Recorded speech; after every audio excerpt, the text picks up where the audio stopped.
নমস্কার বন্ধুরা, মনের কবিতা চ্যানেলে আমি চলে এসেছি তোমাদের বন্ধু রিনা। বন্ধুরা, এর আগে আমি একদিন বলেছিলাম যে আমি কবিতা শোনানোর ফাঁকে ফাঁকে মাঝে মধ্যে একটা করে তোমাদের গল্প শোনাবো। তাই আজকে আমি আরও একটি গল্প তোমাদের শোনাবো।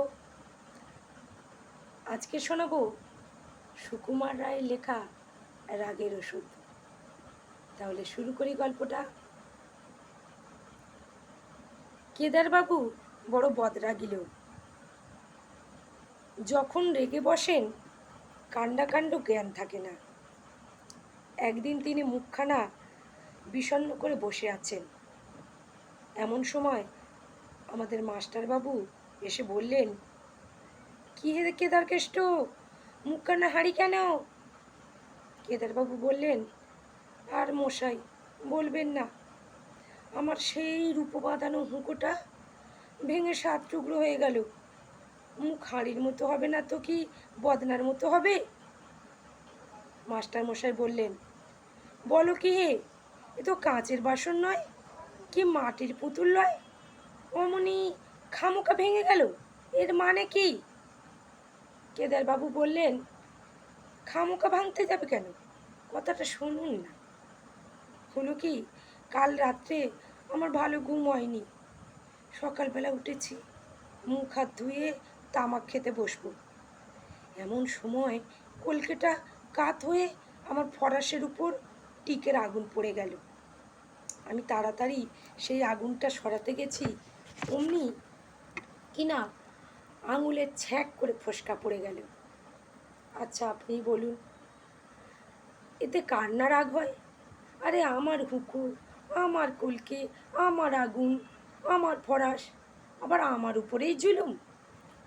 তাই আমি রাগ করে বেশি কিছু নয়, ওই মুগুরখানা দিয়ে 5 ঘা মারতেই কিনা হতবাগা হুঁকোটা ভেঙে খান খান। মাস্টারমশাই বললেন, তা যাই বলো বাপু, এ রাগ বড় চণ্ডাল। রাগের মাথায় এমন কাণ্ড করে বসো, রাগটা একটু কমাও। কমাও তো বললেন, রাগ যে মুখের কথা বাগ মানবে, এ রাগ আমার তেমন নয়।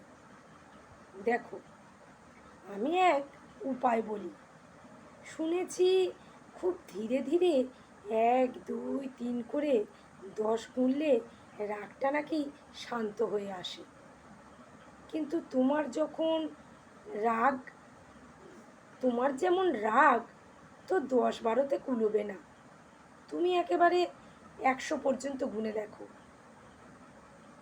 তারপর একদিন কেদারবাবু স্কুলের সামনে দিয়ে যাচ্ছেন। তখন ছুটির সময়, ছেলেরা খেলা করছে।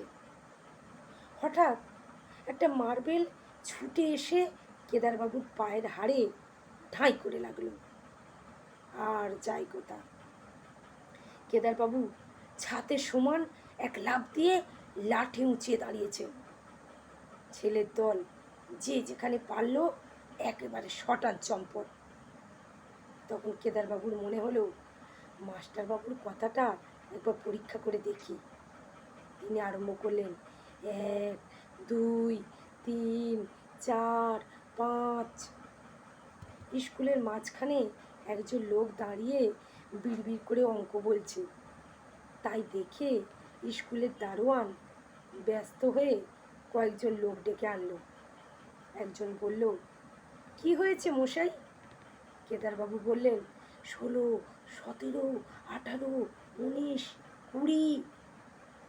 সকলে বলল, এ কি, লোকটা পাগল হলো নাকি? আরে ও মশাই, বলি অমন ধারা করছেন কেন? কেদারবাবু মনে মনে ভয়ানক চললেও তিনি গুনেই চলেছেন, 30 31 32 33। আবার খানিক বাদে আর একজন জিজ্ঞাসা করলো, মশাই আপনার কি অসুখ করেছে? কবরেজ মশাইকে ডাকতে হবে। কেদারবাবু রেগে আগুন হয়ে বললেন, 59 60 61 62 63। দেখতে দেখতে লোকের ভিড় জমে গেল, চারিদিকে গোলমাল, হইচই। তাই শুনে মাস্টারবাবু দেখতে এলেন। ব্যাপারখানা কি? ততক্ষণে কেদারবাবুর গোনা প্রায় শেষ হয়ে এসেছে। তিনি দুই চোখ লাল করে লাটে ঘোরাচ্ছেন আর বলছেন, 96, 97, 98, 99, 100। কোন হতভাগা লক্ষ্মী ছাড়া মিথ্যাবাদী বলেছিল 100 গুললে রাগ থামে? বলেই ডাইনি বাঁয়ে দুমদাম লাঠির ঘা।